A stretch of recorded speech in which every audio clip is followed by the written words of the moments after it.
Welcome to the second Pollution Dilution webinar in our Nature Positive webinar series. Hi, I'm Locke Gordon, Acting President of Friends of the Barwon. Friends of the Barwon is a catchment-wide community group working to protect and restore the waterways of the Barwon system. Friends of the Barwon works on the lands, waters and seas of the Wadawurrung people of the Kulin Nation and the Gulajan and Gadubanud people of the Maar Nation, and we acknowledge them as the traditional owners. Today's webinar commences with Brady Hamilton, Deakin University, discussing pesticides entering our waterways. Scott Seymour comes from a long career as an applied water scientist and waterway manager, and his focus will be on water quality in the Yarrawee Lee.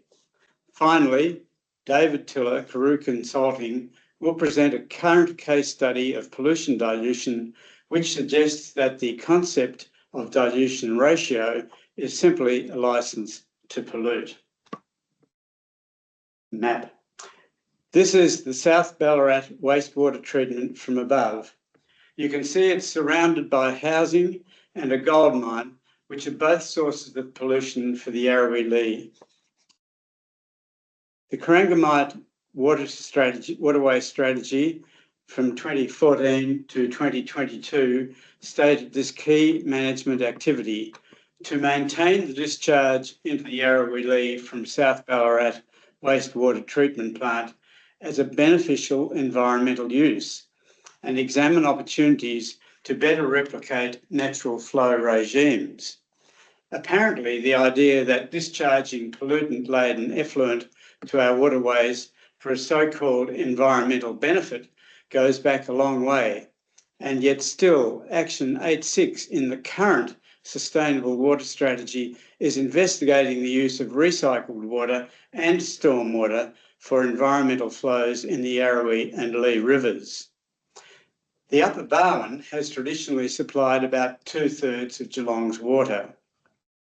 This high level of extraction, combined with lower rainfall and runoff, and a completely inadequate environmental water holding, has resulted in low flow and ceased to flow in the Upper Barwon in dry periods. By April, there may be negligible flow contribution from the Upper Barwon at the confluence with the Lee at Inverleigh. This is the entire flow of the Middle Barwon at Narwarri in April 2021. It's not much, and it's principally due to the constant and pollutant-laden flow from the Yarrawee Lee. So it's no surprise that blue-green algal blooms can threaten cancellation of major events in Geelong associated with the river at significant social and economic cost. We'll learn more about loading our waterways with pollutants from today's last two presenters.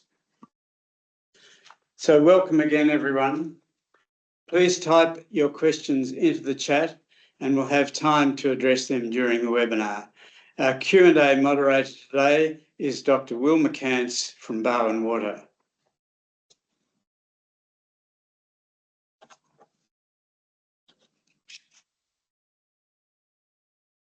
Brady Hamilton is the coordinator of Pesticide Watch and has a particular interest in the challenge of agrichemical pollution. Brady. All right. Thanks everyone for your time today. I'm Brady, so I'm a PhD student at Deakin University, and I'm really lucky to work on a project which really engages the community and also achieves some really significant environmental outcomes. So some of you may have heard of Pesticide Watch. Some of you may even be involved. But yeah, primarily we're a citizen science program.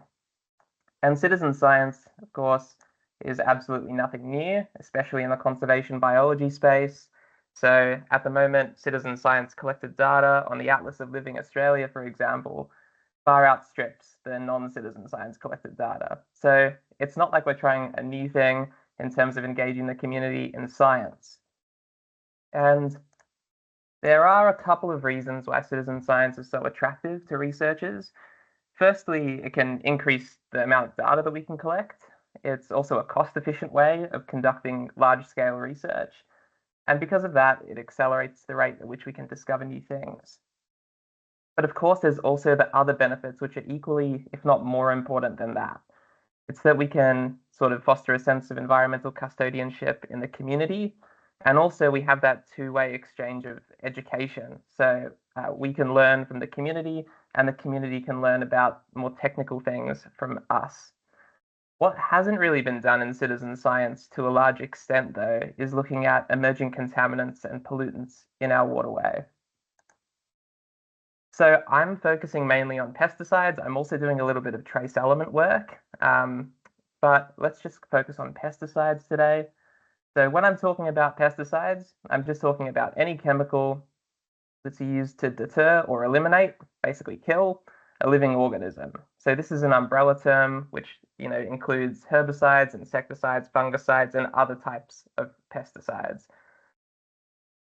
So the interesting thing about pesticides getting into the environment compared to other chemical contaminants is that these are directly designed to have biological effects, even at low concentrations. And that's how they're manufactured. They're basically chemicals that are designed to kill things or to stop things from functioning properly.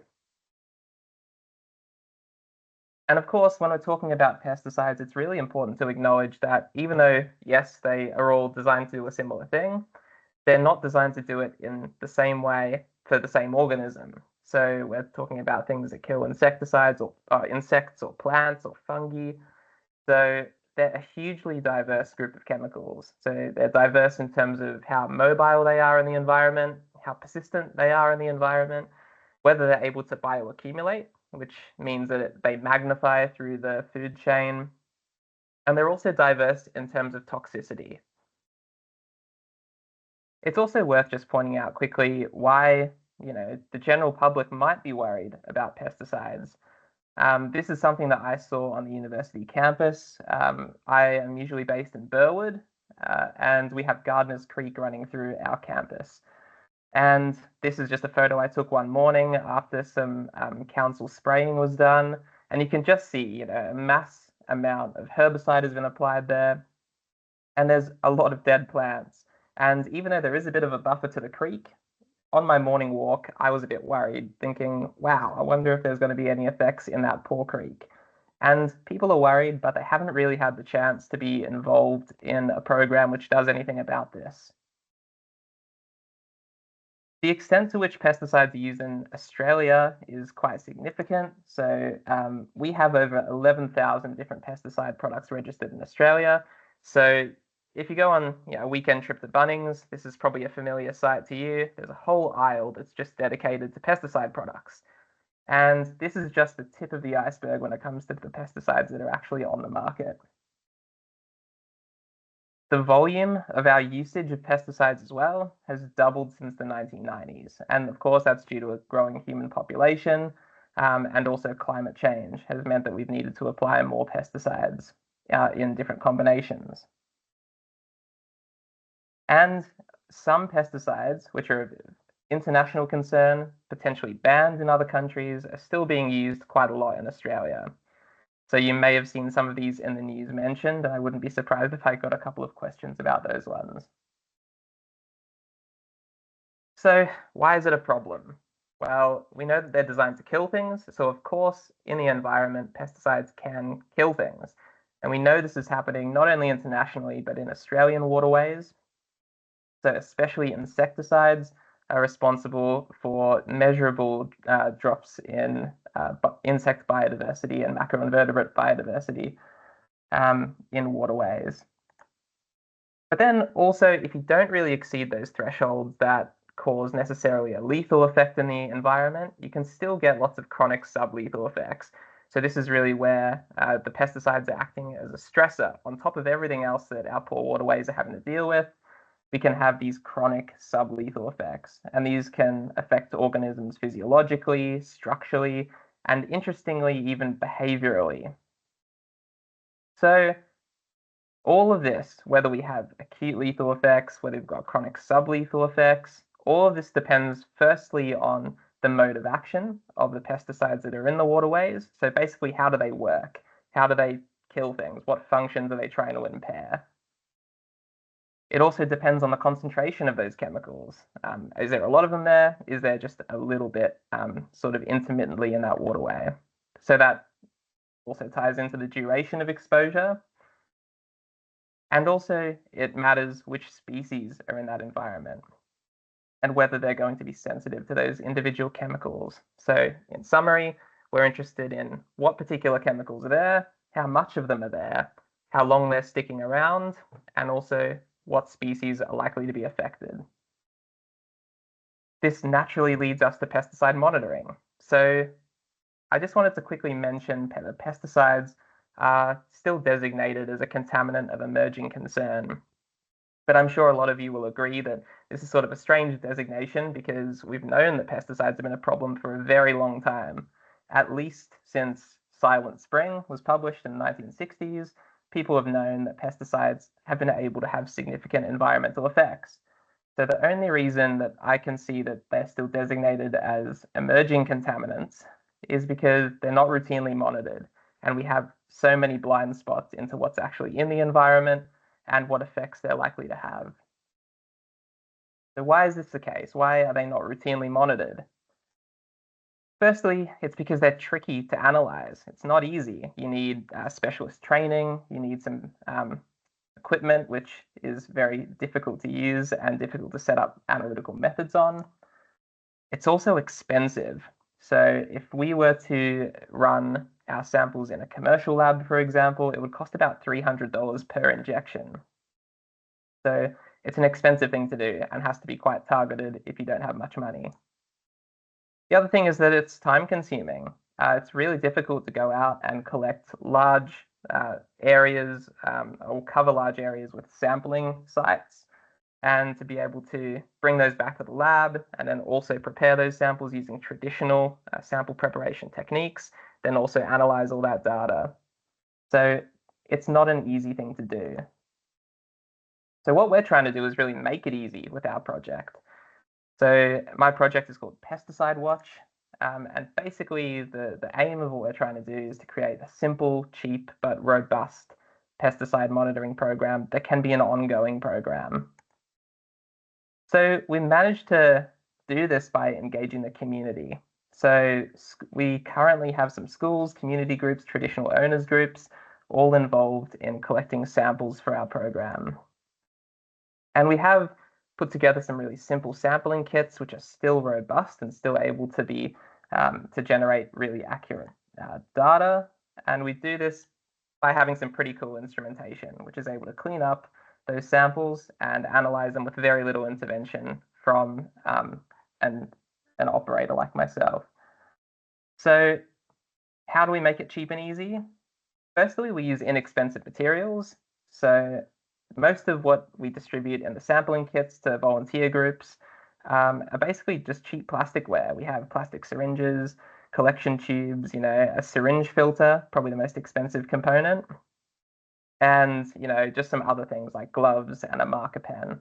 So it's a very simple sampling kit.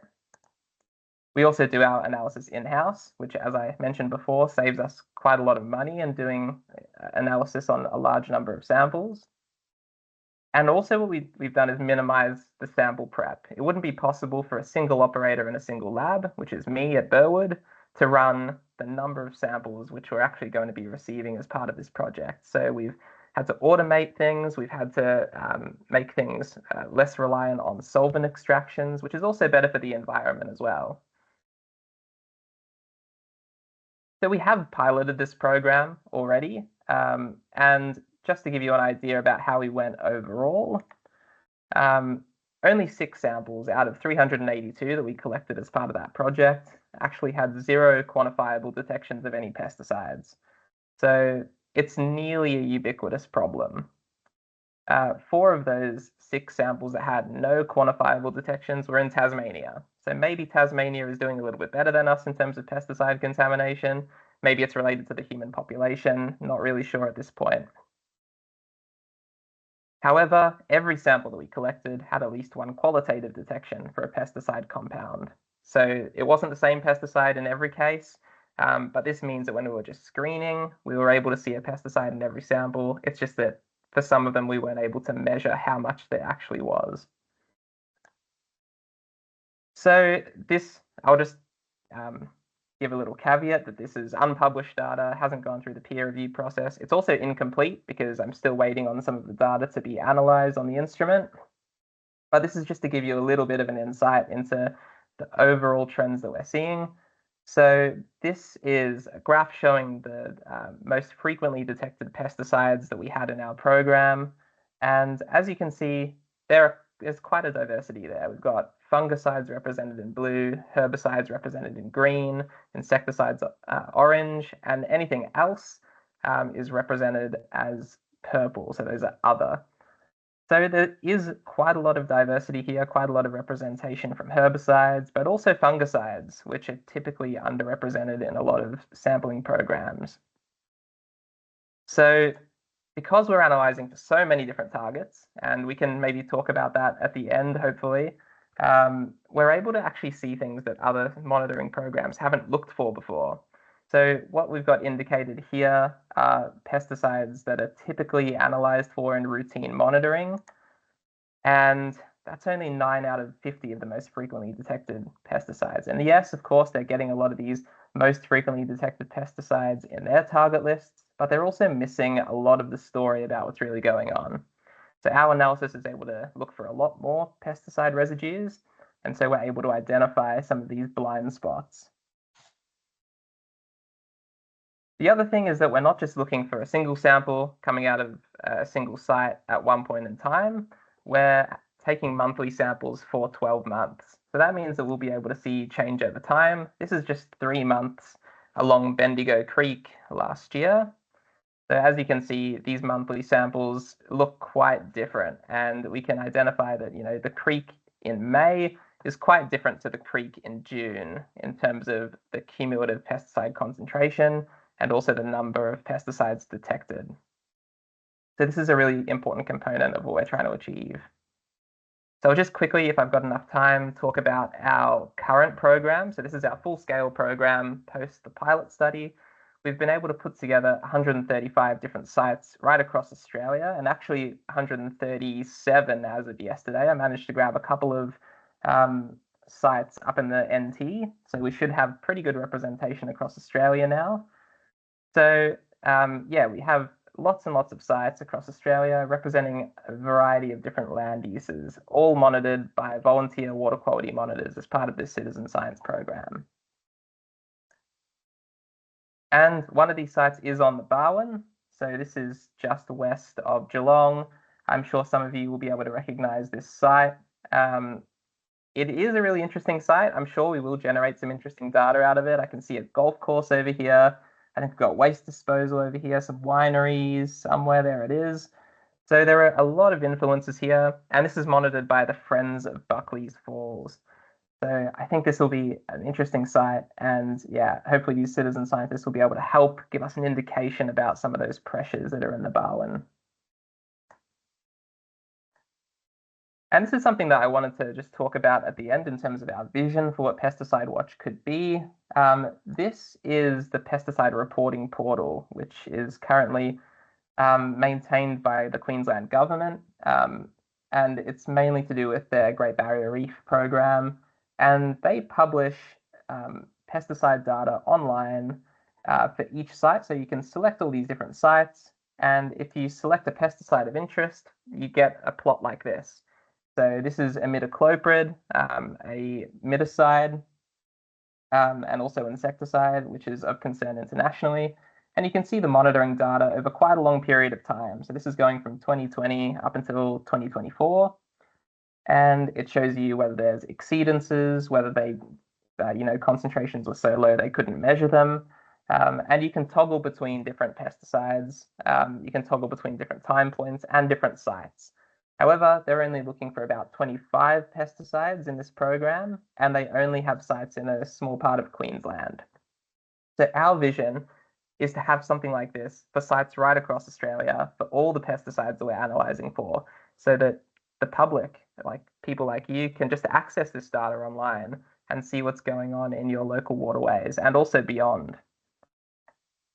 So in terms of our next steps for Pesticide Watch, we want to link the pesticide data that we eventually analyze to other water quality parameters, things like rainfall, nutrients, sediment. Of course, pesticides isn't something that's just happening in isolation. It's, trace elements, it's, nutrient inputs, it's all sorts of things are causing problems in our waterways. So we want to try to find a way to properly measure the pressure that our waterways are under.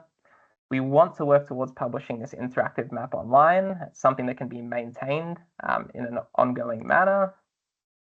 And this is probably the most important point. I wish I could talk about this more, but engaging with the community is something that's really important to a program like this, and also just for, emerging contaminants as a whole. I'm at a conference at the moment in Canberra, and this is a big theme for us. If we want to have our monitoring data not just exist as monitoring data, but to actually cause change, we really need to engage with the community. It's only really through this exchange of information, this transparency, that we're actually going to see any proper change in this space. So thank you for your attention. I hope I haven't run over time. If you have any questions, feel free to ask. Fantastic presentation. Thanks for that, Brady. And some super great work. Really looking forward to see that come together. Yeah. Scott Seymour has spent his entire professional career managing water quality and river health. Scott's presentation has a focus on the health of the Yarrawee Lee. Scott. I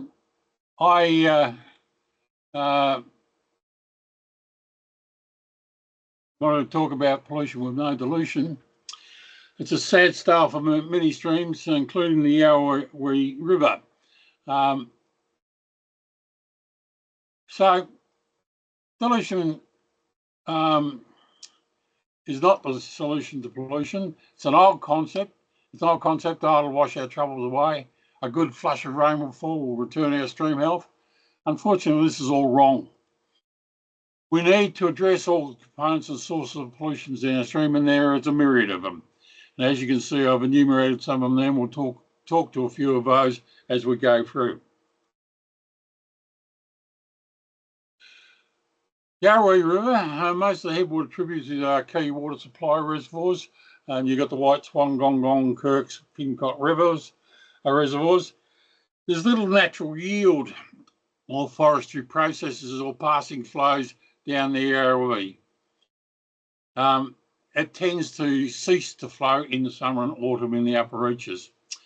So the tribs of Nar, Canadian, Winter, all mainly piped and channelized, so there's little base flows from those. The characteristics of the river are, well, we've got Ballarat Gold Bum pumps up to 2 megalitre a day of groundwater into the river, upstream of the Ballarat South Treatment Plant discharge. This is variable.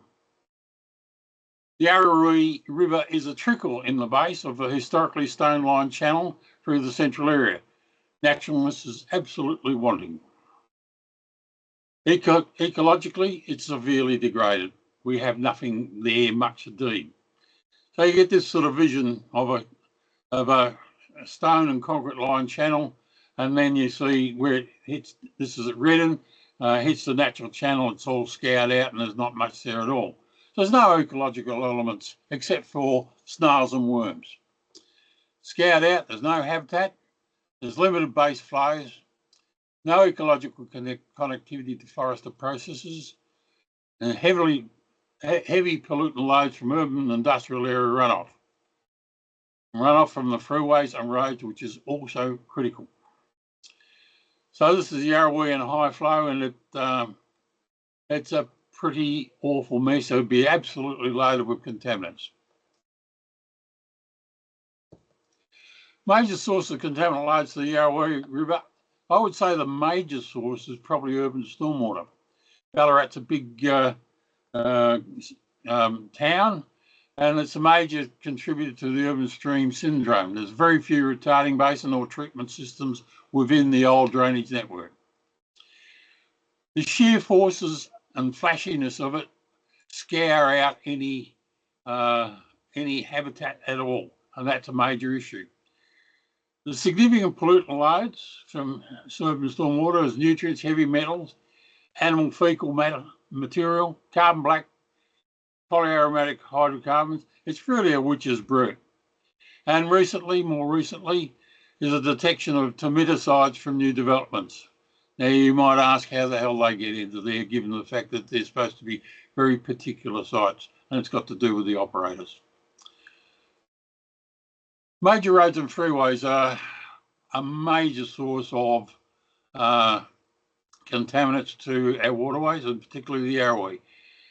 There's litter, oils and grease, polyaromatic hydrocarbons, suspended solids, heavy metals, copper from brakes, chrome from engine wear, cad from electric wear, nickel from electric wear, and zinc from tyres, would you believe? All of the ppm levels, and they have massive impacts on the biota. And carbon black is a small particulate thing which smothers a lot of organisms. Raw sewage spills is also a factor in storms from the old sewage system. Now, we've got many constructed overflows throughout these old systems, and despite some more recent upgrades of the mains by Central Highlands Water, these will still be discharging and is likely to get worse as we get more population. There's old mining residues. Would you believe there is missing 2.8 tonnes of mercury loss in the Yarrawee catchments alone during that period? That's astonishing. So where is that? It's going to be sitting in the Yarrawee and Lee system somewhere. And of course, you got land development disturbance. Runoff of Brown Hill under that subdivision, you can see the hay bales do absolutely nothing. This was a case which was taken to court by the EPA, and they were fined for lack of general environmental duty. This is everywhere across the developing areas across Melbourne and rural areas. Ballarat South Treatment Plant, it's an older treatment plant, built in 1925, and it's been progressively upgraded, and the last upgrade was in 2022. It treats minimum 16 megalitres a day, plus they get storm surges down through the sewers. Maximum flow they're licensed for is 35 megalitres a day. The treatment plant involves carbon and nutrient reduction plus bacterial reduction. Effluent is still high in nutrients and microcontaminants such as pharmaceuticals and for life chemicals such as PFAS and PFOS. Unfortunately, a fact of life these days. There's pharmaceuticals such as beta blockers, antidepressants, analgesics, and endocrine disruptors are all within the waste. These are not at small concentrations. One of the tested sites around a treatment plant around Melbourne produced concentrations of antidepressants at half the strength of a human dose in the waterway. Maybe the platypus need antidepressants. Then, of course, we've got the BOD. This is biochemical oxygen demand. The annual median for the discharge is 5 milligrams per litre. So a median. This will tell you that there's going to be higher levels discharge at the time.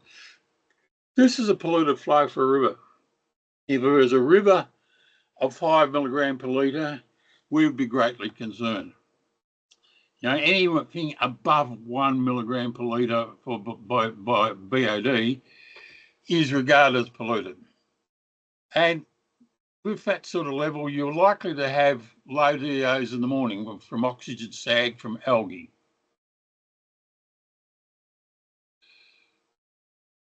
The treatment plant also has nutrients, and total nitrogen is level in the licence is an annual median again of 10 milligrams per litre.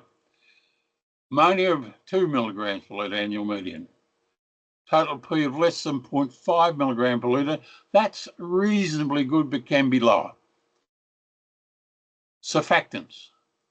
Well, you're always going to have surfactants out of a waste stream, and surfactants have a dramatic impact upon the mucosa of some of the frogs and so forth. The sewage treatment plant discharge forms the main base flow in Yarrawee River in summer and autumn. This discharge is not a good substitute for an environmental flow. It is not an environmental flow. There's too many contaminants left in it that will impact upon the receiving environment. So, you know, the fish, the invertebrates, the frogs will all be in the porphyry representation down the stream because of this discharge. Now, there's a discharge. This is downstream of the sewage stream treatment plant discharge. Note the bubble line down the stream. Did give away that we've got surfactants in there, somewhere around 1 to 2 milligrams per litre. Talked about urban runoff, the witch's brew. It's awful what it carries, and this has been a focus for the industry for the last 30 years. High suspended solids, dirt, carbon, you name it, it's there. Oxygen depleting substances, including sewage overflows. High litter content, anthropogenic and leaf litter. Major source of microplastics and polystyrene. High nutrients, organic matter, fertiliser, animal and bird feces. Atmospheric deposition, dirt, nutrients also. As just mentioned by Brad, unfortunately we get pesticides, insecticides, herbicides coming down in our storm flows. Heavy metal loads, zinc, copper, nickel, chromium, cadmium, all in there. And oils and greases. So we are getting an absolute witch's brew. The high polyaromatic hydrocarbons, particularly from partially burnt fuels, is an issue, and diesels contribute heavily to that. Road and freeway runoff is particularly toxic. The levels we've detected running off freeways around Melbourne is frightening. I'll just give you a bit of graphics. Litter is atrocious, and as you can see, a lot of polystyrene in that photo. And then the road. Everybody thinks it's pretty benign, but unfortunately it's loaded. So what to do? Central Highlands Water, improvement of treated sewage discharge quality, they're constantly working at it. They are strapped for cash, but population growing and inflows are going to increase. So we're going to need a larger treatment plant. We'll need more treatment elements. It's going to be expensive.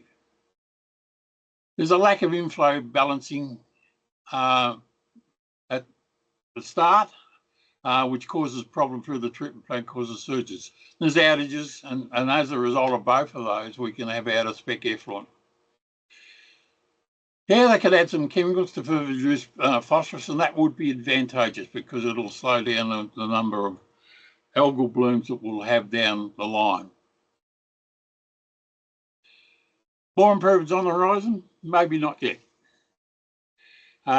This is a thing that's controlled by the Essential Service Commission for funding, and the EPA is slow to move on emerging contaminants, and controls being demanded for that through licensing. So there's a potential to look at RO treatment to remove pharmaceuticals and for life chemicals, but that's around the corner. And also look at potential use for base flows from Ballarat North treatment plant, which goes out to Lake Burrumbeet. And if that were treated by RO, it could come down Gunnar Creek, and we could have an improved base flow through the system, through the central city. Stormwater management, big issue as I've talked about. City of Ballarat have a stormwater management plan that was first issued in 2002 and updated in 2010. Many stormwater harvesting and reuse options have already been taken up. Overwatering and surrounds watering, and I think part of Lake Burrum, not Burrumbeet, Windaree are all irrigated by stormwater. So there's not much done on retrofits for the rest.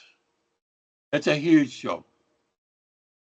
All new developments must meet best practice environmental management guidelines, and there's some wetlands out in the west if you have a look on the aerial photography. Litter management, yes, there's been many litter traps installed around the city, but there's obviously more needed. So it's a long way to go. Now, the Central District is problematic because it's so old and the systems are so old, and you haven't got the footprint area to intervene.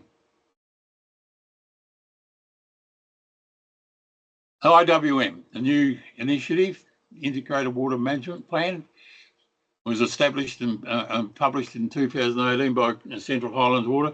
And look, there's many good initiatives for stormwater reuse and aquifer storage and recovery, particularly out the west side of town in the basaltic systems.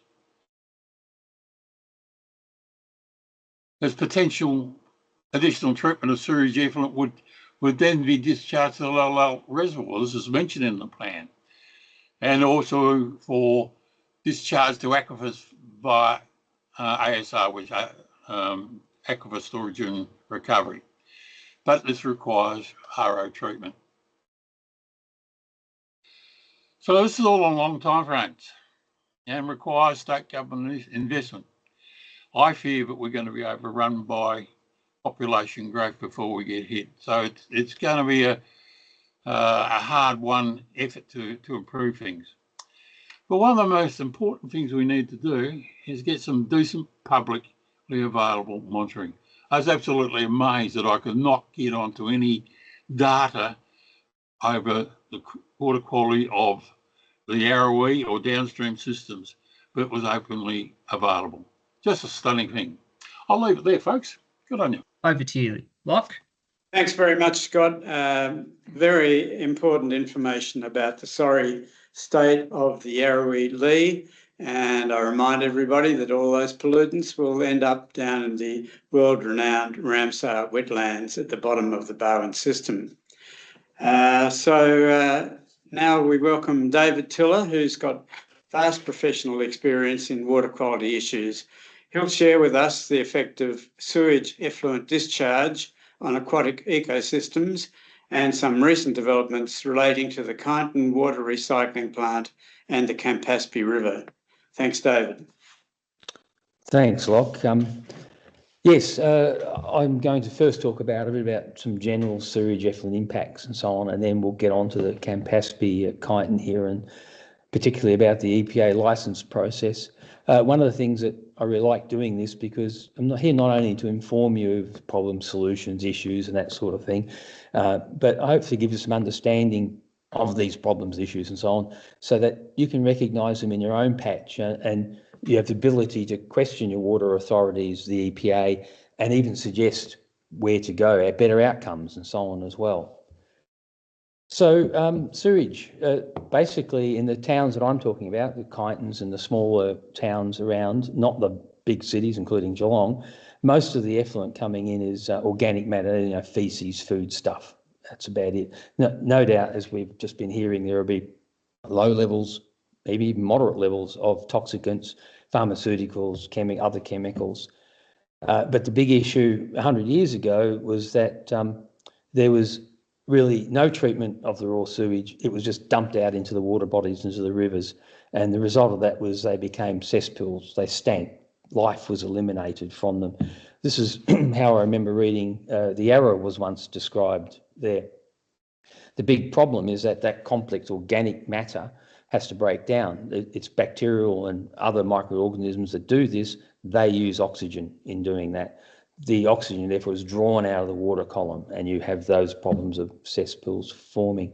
What happened probably about 100 years ago was that people said, well, let's do that processing of the organic matter to reduce the oxygen load on land. So they developed methods to do that. There's various ways to do it, but basically break down the organic matter. And essentially what you end up with is a nutrient soup. And that nutrient soup can then be discharged. However, with increasing volumes over a long period of time, that nutrient soup will stimulate plants. And if you've got too high concentrations, you'll get massive oxygen sags. As you know, algae and the plants will produce oxygen in the daytime through photosynthesis, but at night they use it. So you get oxygen going up in the daytime and way down at night time. And that can have dramatic effects on the boat, basically killing things off again. In recent decades, EPA has been pushing for and succeeded in getting most discharges to remove a large proportion of the nutrients from the effluent. So it's much lower effluent nutrient levels that are going in. The interesting thing is about dilution now. Is a dilution the solution to pollution? And in some ways, we need some dilution. It's not the panacea, though. You have to remember that the rivers and streams that I'm talking about, they can process waste. They can break down a bit of organic matter. They can, use the nutrient, grow a few plants and so on. And after a short distance downstream, it's gone from the system. It's locked up in the system. And that is at concentrations that aren't too high. If you start to raise the concentrations, said earlier, you'll start getting excessive growth, and then you get oxygen problems, breaking down of the actual plant material as well when it dies. So an EPA has this term called a mixing zone. Essentially, mixing zone is a zone of non-compliance. It's a zone where the processing of the residual wastes, contaminants as undertaken, nutrients will be reduced to nothing to background levels, hopefully, in that mixing zone.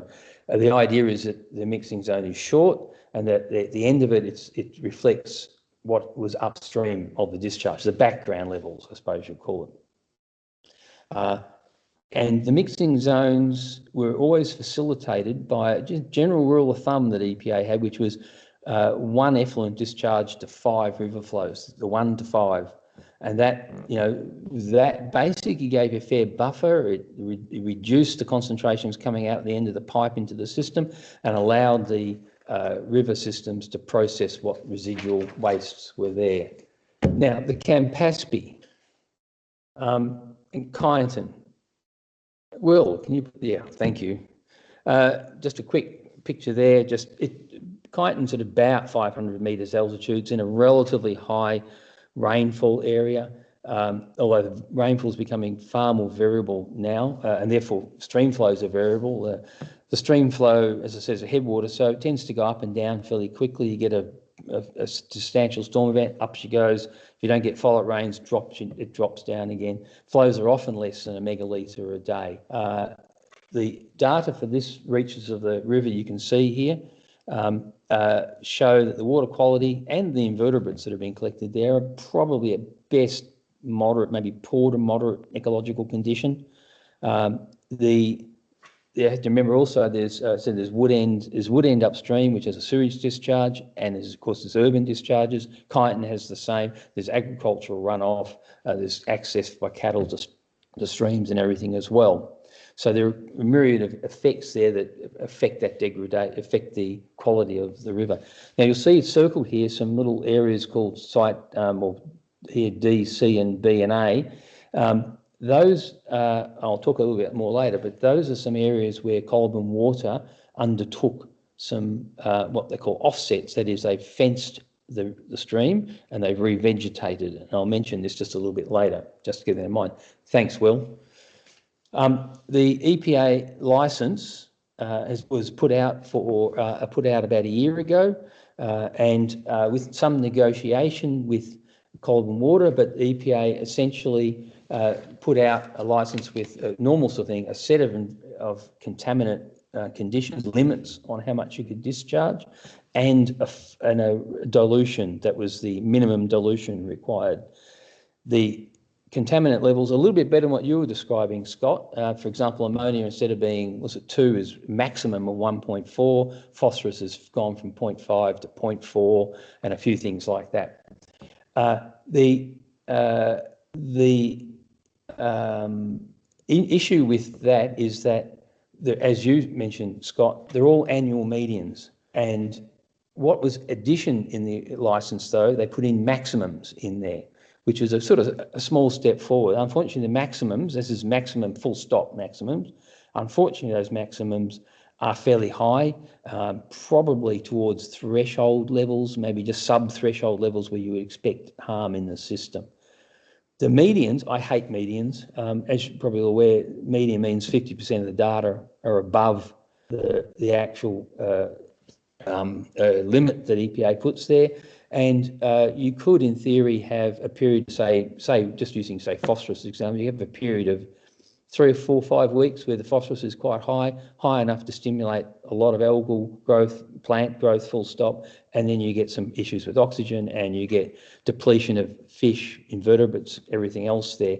However, at the end of the year, when they do their median, the midpoint, that is not obvious in the data. And this brings up the issue that is really good, and Scott, you've mentioned this before as well. EPA has told Cold Water, as part of their licence, they have to actually put up the raw data every month from the discharge quality, the river qualities, the flows, the inflows, the effluent, and the flows in the river. And basically, I've been looking at those data and doing some interpretation of that data, which I'll mention just in a little while. The big issue that came up in the licence was that EPA asked for a 1 to 3 dilution, 1 effluent to 3 river water, which would work sort of, and Cold Water said no, they couldn't meet that. They weren't going to meet it. They couldn't do it. To meet that would cost too much to upgrade the plants further. So they actually took it to VCAT. I actually never heard of a licence going to VCAT, and I think it was quite odd. But anyway, they never got to be arbitrated by VCAT because EPA eventually, through some sort of process, negotiation process, mostly agreed with Cold Water, and they actually reduced the flow from that 1 effluent to 3 river water to the 2 to 1, that is 2 effluent to 1 river water. In other words, 66% of the flow is effluent in the system, but only for 4 months of the year, a third of the year. The rest of the time they had to meet the 1 effluent to 3 parts river water in the system. And the problem with that is that 1 to 2 is likely in the very dry months of the year for an extended period of time, and we just don't know what it'll be, what the quality in the system will be. The other additional thing that they've put into the system, into the licence, is that they've got these mixing zones I mentioned earlier, and for phosphorus, for example, it's about 2.5 kilometres. At that 1 to 2 ratio, will they be able to meet that mixing zone? The mixing zone isn't an average or whatever else, it's an absolute. So that's something else we'll be keeping an eye on. The interesting thing is that we've got 3 months of data now. Looking at those data, the flows have been high, probably 1 to 5 at least, if not 1 to 10 dilution. And the levels that they'll be putting out are much better than the actual licence median condition. For example, phosphorus is around about 0.1, 0.2 rather than 0.4. And so dilution's been good, and the mixing zone would be a kilometre or less for most of the contaminants going in.